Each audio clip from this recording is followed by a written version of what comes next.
Tuhan, senang sekali bisa bertemu kembali dalam program satelit 125 menit bersama saya, Pendeta Ferdinand Tambunan.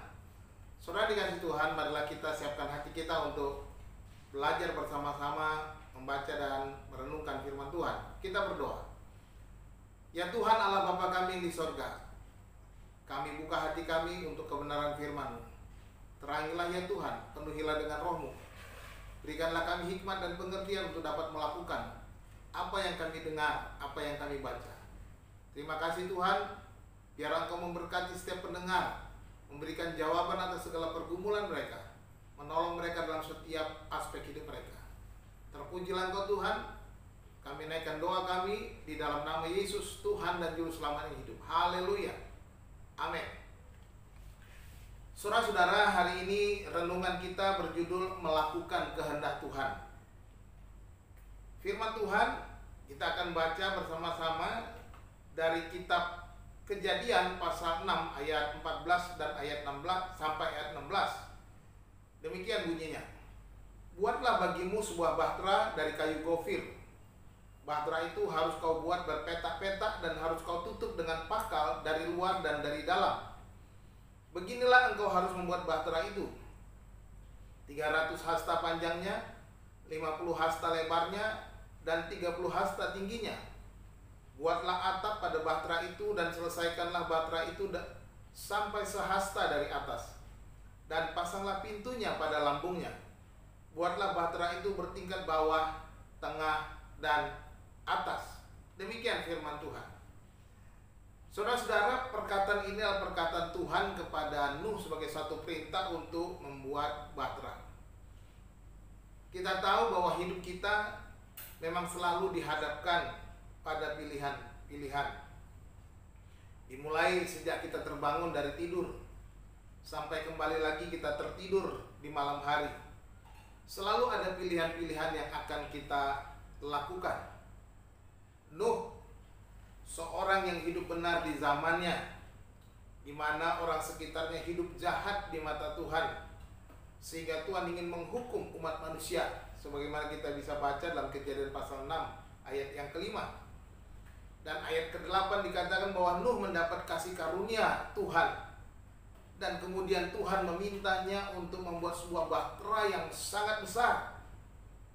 Secara akal sehat, hal itu tidak masuk akal, karena banyak faktor yang mungkin menghambat hal itu bisa diwujudkan.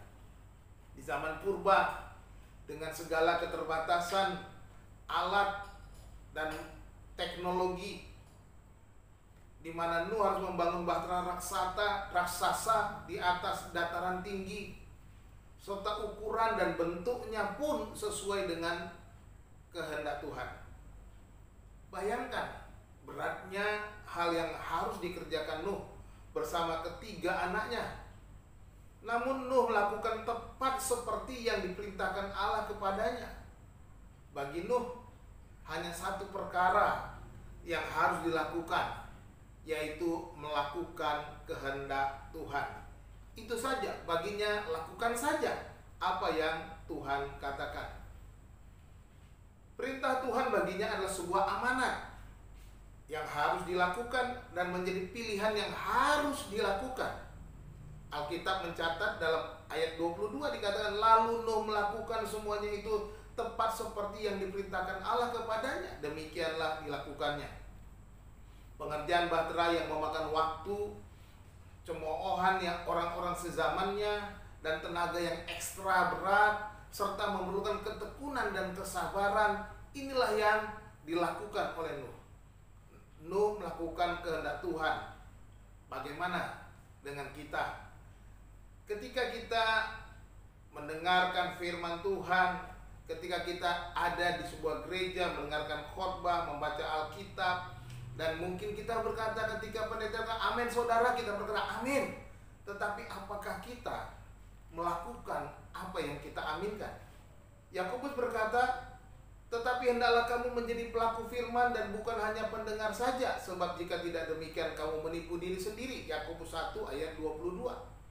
Bahkan Mungkin ada di antara kita yang tidak peduli dengan setiap khotbah atau renungan-renungan yang kita dengar, dan cukup bilang amin saja sudah selesai, tanpa memahami makna arti dari apa yang kita aminkan tersebut.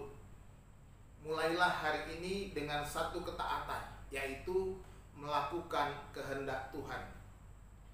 Ketika saudara mendengarkan khotbah di gereja setiap minggu, membaca renungan setiap hari, dari renungan harian atau apa saja, mendengarkan renungan mungkin melalui satelit yang sedang saudara dengarkan saat ini, marilah kita melakukan apa yang Tuhan mau untuk kita lakukan. Bukan hanya berkata amin, namun tidak melakukannya. Saya percaya ada banyak berkat dan perkara ajaib yang akan kita dapatkan bagi kebaikan kita saat kita melakukan kehendak Tuhan. Sebab Tuhan tidak pernah lalai memberkati orang-orang yang melakukan kehendak-Nya. Selamat berjuang. Tuhan Yesus memberkati. Salam.